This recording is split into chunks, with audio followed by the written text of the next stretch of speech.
Hello दोस्तों, आज हम जानेंगे एवेस्कुलर नेक्रोसिस के बारे में। एवेस्कुलर मतलब कि जिस जगह की ब्लड सप्लाई खत्म हो जाए उसको एवेस्कुलर बोलते हैं, और नेक्रोसिस मतलब बोन का डेथ होना। क्योंकि ब्लड सप्लाई खत्म हो जाती है इसलिए बोन धीमे धीमे करके डैमेज होने लगती है। एवेस्कुलर नेक्रोसिस जो है उस बॉडी में हमारे सारे ज्वाइंट को अफेक्ट कर सकता है, पर सबसे ज्यादा 90% केसेस में अगर ये सबसे ज्यादा कॉमन होता है तो वो हिप ज्वाइंट में कॉमन होता है। चूंकि ये हमारी बॉडी का सबसे ज्यादा वेट बेरिंग ज्वाइंट होता है, इसी पे सबसे ज्यादा वेट जाता है, इसलिए जब ये एवेस्कुलर नेक्रोसिस हिप ज्वाइंट का होता है ये सबसे ज्यादा लीडिंग कॉज है डिसेबिलिटी का। ये बीमारी जो है वो ज्यादातर यंग एज को अफेक्ट करती है, जिनकी एज ग्रुप जो होती है वो 20 साल से लेके 45 साल।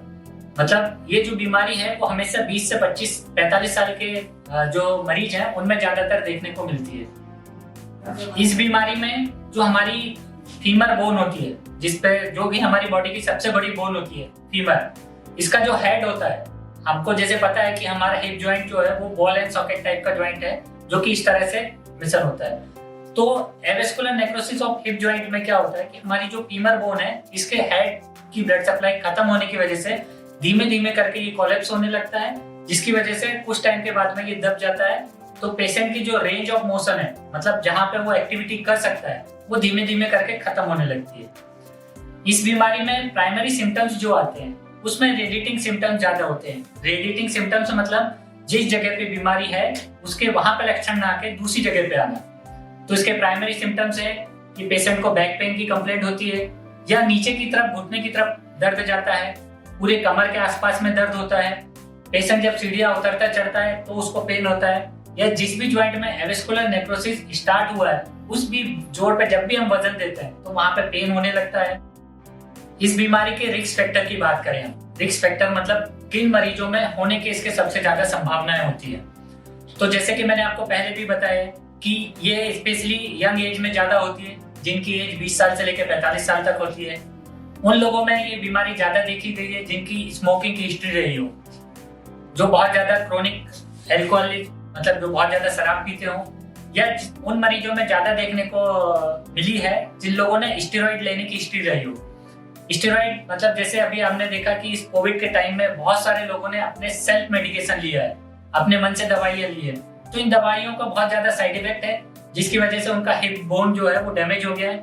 इसके अलावा कुछ और कारण है, जैसे किसी भी तरह से कोई एक्टिव इन्फेक्शन होना बॉडी में, कोई ट्रॉमा या इंजरी होना, एक्सीडेंट होना, जिसकी वजह से भी एवीएन जो है वो बहुत कॉमनली हो सकता है।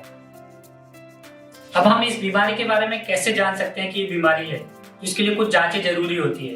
तो जैसे मैंने आपको बताया कि अर्ली स्टेज में इसके कुछ सिम्टम्स समझ में नहीं आते हैं, यूजुअली बैक की तरफ आते हैं या नीचे नी की तरफ जाते हैं, तो वैसे ही हम इसको अर्ली स्टेज में एक्सरे से हम इसको डिटेक्ट नहीं कर सकते हैं। तो इसके लिए सबसे प्राइमरी सिम्टम्स जो इन्वेस्टिगेशन है, अगर हम सिम्टम्स अगर हमको आ रहे हैं कि हमें बैक पेन हो रहा है या नी की तरफ रेडिएटिंग पेन हो रहा है, तो जो हमारा सबसे प्राइमरी इन्वेस्टिगेशन है वो एमआरआई से हमें ये पता चल सकता है कि जो पेशेंट है उसका किसी भी तरह से कोई इन्फेक्शन तो नहीं आ रहा है या उसमें एवीएन की स्टार्टिंग स्टेज तो नहीं है।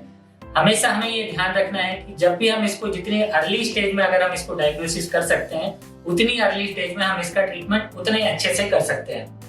अगला इन्वेस्टिगेशन है जो एक्सरे है। एक्सरे से हमें बोन के शेप के बारे में पता चलता है कि बोन का शेप मेंटेन है कि नहीं है। तो ये दो बेसिक इन्वेस्टिगेशन है जिसके द्वारा हम इस बीमारी के बारे में जान सकते हैं और समझ सकते हैं। इस बीमारी की 4 स्टेजेस होती है, ग्रेड 1, ग्रेड 2, ग्रेड 3, ग्रेड 4। जैसे कि मैंने आपको बताया कि ग्रेड 1 में सिम्टम्स ही बहुत कम आते हैं, इसलिए पेशेंट को पता ही नहीं चल पाता है कि उसको ये बीमारी है। तो ग्रेड 2 में धीमे धीमे करके सिम्टम्स आने चालू होते हैं। पर ग्रेड 1, ग्रेड 2 और ग्रेड 3 ऐसी स्टेज होती है जहां पे हम ज्वाइंट प्रिजर्वेशन कर सकते हैं, ज्वाइंट को बचा सकते हैं। पर जब भी ग्रेड 4 में आ जाता है जहां पे बोन पूरी तरीके से कोलैप्स हो जाती है, हेड पूरी तरीके से कोलैप्स हो जाता है, उस स्टेज में जो है हम इसको बचा नहीं सकते। उस स्टेज में फिर इसको बदलना ही एक ऑप्शन होता है। पर चूंकि मैंने आपको पहले भी बताया है कि ये बीमारी हमेशा यंग एज में ज्यादा अफेक्ट करती है, 25 से लेकर 45 साल तक, तो अगर इस एज ग्रुप में अगर हम किसी बड़ी सर्जरी की तरफ जाते हैं जहां पे ज्वाइंट रिप्लेसमेंट जैसी सर्जरी करनी पड़े हमें, तो उस पेशेंट की एक्टिव लाइफ, किसी पर्सन की अगर हम 25 साल में अगर हम रिप्लेसमेंट प्लान कर देते हैं तो उस पेशेंट को अगर आने वाले 50 सालों तक उसकी एक्टिव लाइफ बहुत डिस्टर्ब होगी, जैसे कि वो नीचे नहीं बैठ सकता है या अपनी हाई वेलोसिटी एक्टिविटीज नहीं कर सकता है, जिसमें भी भाग दौड़ की जरूरत है, वो सारी एक्टिविटीज उसकी रेस्ट्रिक्टेड हो जाएंगी।